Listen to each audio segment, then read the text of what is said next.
इंतहा पसंद हिंदू जीत गए, मोदी सरकार हार गई। मोदी सरकार ने इंतहा पसंदों के आगे हाथ जोड़ दिए। मौला जट पर भारत में पाबंदी।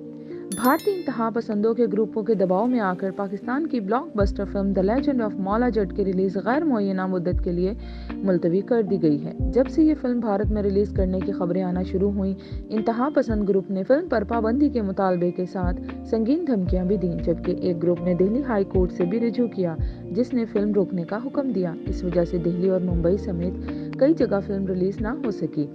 बाद अज़ां फिल्म को सिर्फ पंजाब में रिलीज करने के इंतजामात किए गए और ऐलान किया गया कि फिल्म 30 दिसंबर को पंजाब में रिलीज होगी, लेकिन सिर्फ एक दिन पहले फिल्म की नुमाइश बगैर कोई वजह बताए रोक दी गई।